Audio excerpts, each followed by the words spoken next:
Hello friends, आप देख रहे हैं फर्स्ट मई का डीडी न्यूज। एमपी टूरिज्म का क्रूज जबलपुर डैम में डूबा, 5 लोगों की डेथ, 15 अभी भी मिसिंग। अबॉर्शन लॉ को लेकर सुप्रीम कोर्ट ने कहा, लॉ ऐसा हो जो टाइम के साथ बदले। 15 इयर्स की रेप विक्टिम के अबॉर्शन का है मामला। कमर्शियल सिलेंडर 994 रुपीज महंगा, आज से एप्लीकेबल होंगे ऑनलाइन गेमिंग रूल्स 2026। पैलेस्टीन की मदद के लिए जा रही 22 बोट्स को इजरायली आर्मी ने रोका, कहा ये पीआर स्टंट है।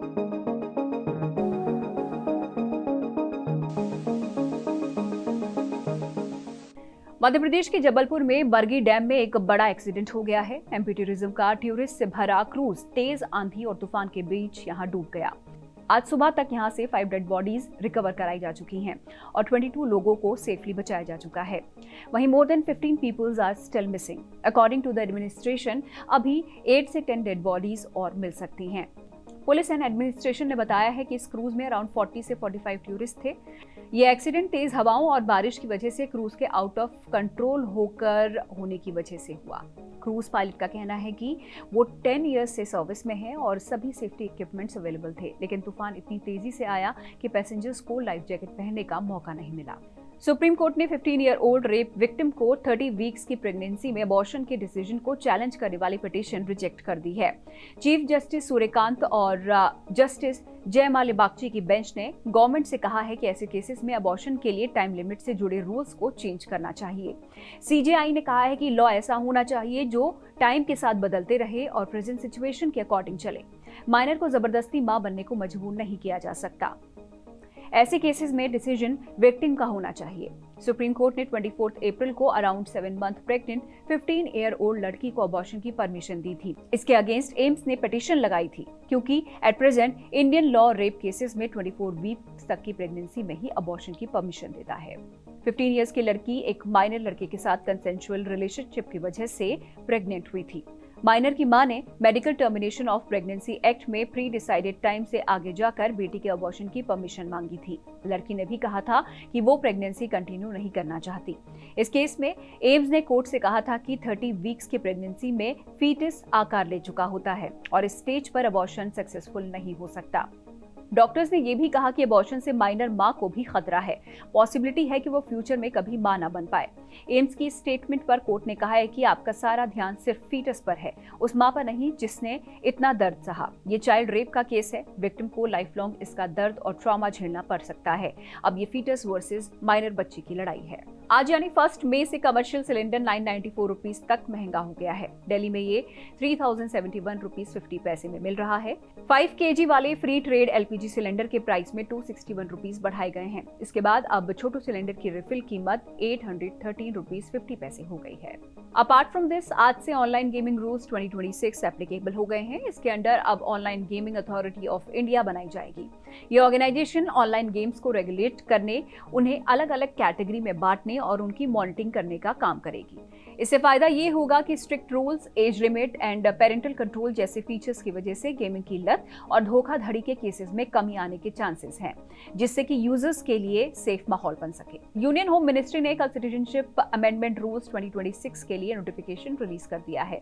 इसमें माइनर्स के डुअल पासपोर्ट के लिए stricter norms, electronic overseas citizen of India यानी कि EOCI कार्ड्स और फुली ऑनलाइन एप्लीकेशन इंट्रोड्यूस किया गया है। इससे पेपर वर्क कम होगा, प्रोसीजर स्ट्रीमलाइन होगा और OCI स्टेटस के रजिस्ट्रेशन, रिनंसिएशन और कैंसिलेशन के प्रोसेस में क्लैरिटी आएगी। यूनियन रेलवे मिनिस्टर अश्विनी वैष्णव ने जम्मू तवी श्रीनगर के लिए 20 कोच वाली वंदे भारत एक्सप्रेस ट्रेन को हरी झंडी दिखाई। ट्रेन 2 मई से रेगुलर चलेगी। वैष्णव ने कहा है कि पीएम मोदी ने 6 जून 2025 को माता वैष्णो देवी कटरा श्रीनगर के बीच पहली डायरेक्ट ट्रेन का इनॉग्रेशन किया था, जो 8 कोचेस की थी। इसका एक्सपेंशन जम्मू तवी तक कर दिया गया है। पहले 500 लोग सफर कर सकते थे, अब 1450 पैसेंजर्स ट्रैवल कर सकेंगे। जम्मू और कश्मीर की ट्विन कैपिटल के बीच ये फर्स्ट डायरेक्ट ट्रेन है। इस ट्रेन की सिक्योरिटी कोरस कमांडो यानी कि कमांडो फॉर रेलवे सेफ्टी करेंगे। टोटल 21 सिक्योरिटी गार्ड्स इसमें तैनात रहेंगे। ट्रेन के आगे पायलट कार चलेगी, जो कि ट्रैक की सेफ्टी इंश्योर करेगी। Along with that, her 2 kilometres पर सिक्योरिटी पोस्ट होगी और इन्फिल्ट्रेशन रोकने के लिए टनल सेंसर लगा है। अमरनाथ यात्री के लिए भी इस ट्रेन का यूज किया जा सकता है। टेक्निकल मेल फंक्शन की वजह से मुंबई से सूरत जा रहे एक चार्टर्ड प्लेन की सूरत एयरपोर्ट पर इमरजेंसी लैंडिंग करनी पड़ी। मुंबई से फ्लाइट सुबह 10:52 पर टेक ऑफ हुई थी। फ्लाइट के दौरान लेफ्ट इंजन में कुछ टेक्निकल खराबी आ गई और उसके बाद पायलट इन कमांड यानी कि PIC कैप्टन विकास हुड्डा और कैप्टन शे ने मेडे कॉल लिया, जिसके बाद ATC यानी कि एयर ट्रैफिक कंट्रोल ने रनवे पर एम्बुलेंस, फायर ब्रिगेड और दूसरी इमरजेंसी सर्विसेज को एक्टिव कर दिया। That is how finally flight की इमरजेंसी लैंडिंग करवाई गई। दोनों ही पायलट फिलहाल सेफ हैं। और आइए अब दिखाते हैं रील ऑफ द डे। आज 1 मई को पूरी दुनिया लेबर डे मना रही है टू सेलिब्रेट दोस्त जिनकी वजह से आज हम फेयर वर्किंग कंडीशंस की बात कर पाते हैं। एंड ऑन दिस ओकेजन आज मैं आपको बताऊंगी कुछ ऐसे इंडियन वर्कर्स की इंस्पायरिंग कहानी जिनके ड्यू क्रेडिट के लिए सुप्रीम कोर्ट को आना पड़ा। कहानी शुरू होती है 1991 से।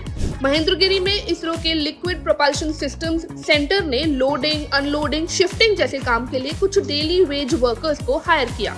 इसके बाद for around 14 to 20 years they were working for ISRO, but formal employment structure में अपॉइंट कभी नहीं हुए। 1993 में एक स्कीम आई जिसके बाद उन्हें टेम्परेरी स्टेटस दिया गया। ऑब्वियसली वर्कर्स इससे खुश नहीं थे। इसके बाद इन वर्कर्स की लीगल बैटल शुरू हुई।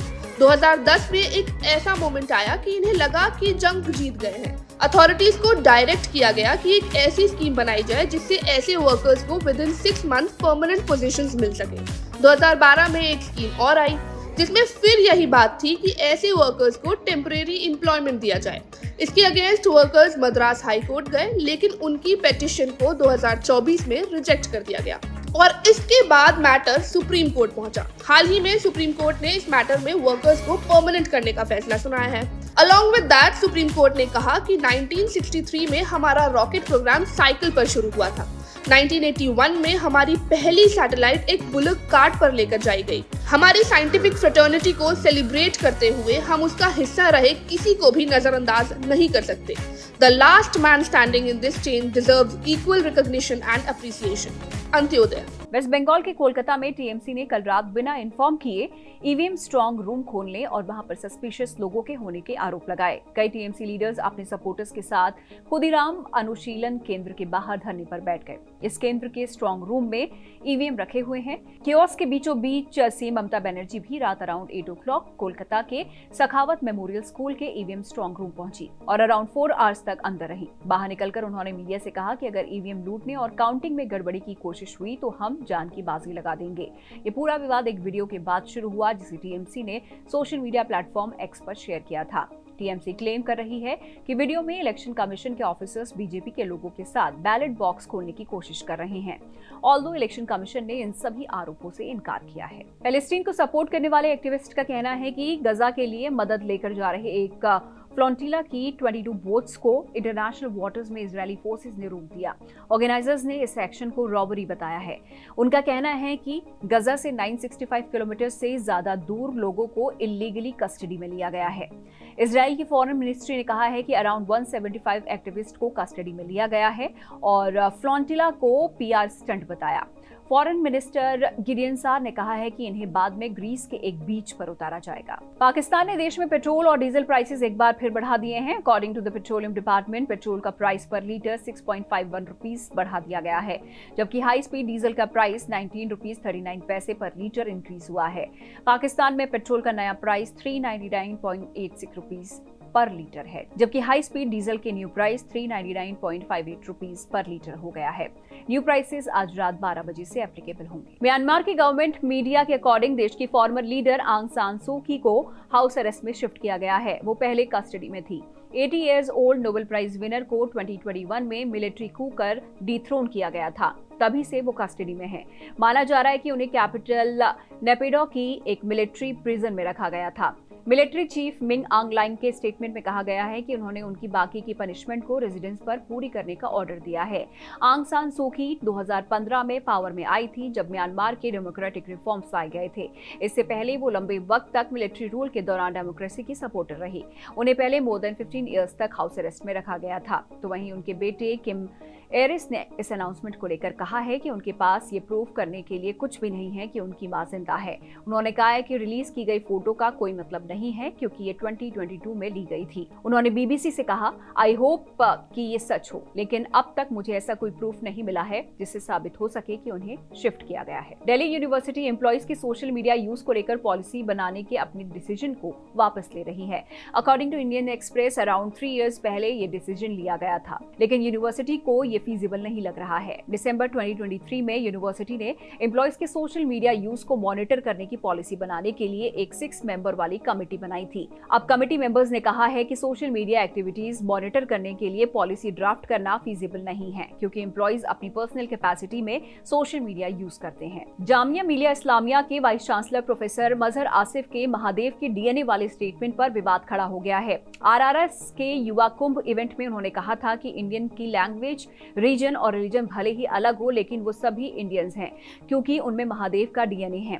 उनके इस बयान का वीडियो सोशल मीडिया पर वायरल होने के बाद यूनिवर्सिटी कैंपस में प्रोटेस्ट शुरू हो गए हैं। नीट यूजी 2026 एग्जाम 3 मई को होगा। एनटीए ने अराउंड 25 लाख एप्लीकेंट्स के लिए नई एडवाइजरी रिलीज कर दी है। अकॉर्डिंग टू एडवाइजरी, अगर किसी का बायोमेट्रिक वेरिफिकेशन फेल होता है तो भी कैंडिडेट्स एग्जाम दे सकेंगे। इसके लिए उन्हें एग्जाम सेंटर पर एस्टैब्लिश्ड फॉर्मेट में रिटर्न अंडरटेकिंग देनी होगी। स्टूडेंट्स को एडवाइस किया गया है कि वो एग्जाम से पहले हाथ साफ और मॉइस्चराइज रखें, चोट से बचें और समय से पहले एग्जाम सेंटर पहुंचें। आईटी कंपनी इन्फोसिस विशाखापट्टनम में 20 एकर्स का परमानेंट कैंपस बनाएगी। नए कैंपस में 7000 आईटी प्रोफेशनल्स एक साथ काम कर सकेंगे। यहां 2 साल में ही एम्प्लॉयज का नंबर 250 से बढ़कर 1900 पहुंच गया है। जल्द ही 750 नई सीट्स भी इंट्रोड्यूस होंगी।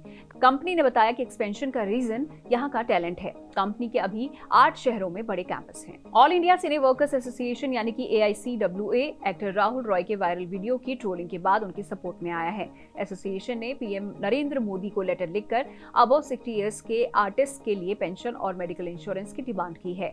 AICWA ने अपने ट्वीट में लिखा कि स्टार बनने का सफर टाइम के साथ बदलता रहा है। राजेश खन्ना से लेकर शाहरुख खान तक और अब रणवीर सिंह जैसे आर्टिस्ट हर दौर के अपने आइकॉन रहे हैं। इनमें राहुल रॉय ने 1990 में आई फिल्म आशिकी की सक्सेस से अपनी अलग पहचान बनाई और अपनी पीढ़ी का चेहरा बने। हाल ही में राहुल रॉय ने मशहूर गाने तेरे दर पर सनम पर एक वीडियो शेयर किया, लेकिन दुख की बात है कि कुछ लोगों ने उनका मजाक उड़ाया और ट्रोल किया। ये बिहेवियर अनएक्सेप्टेबल और इनसेंसिटिव है।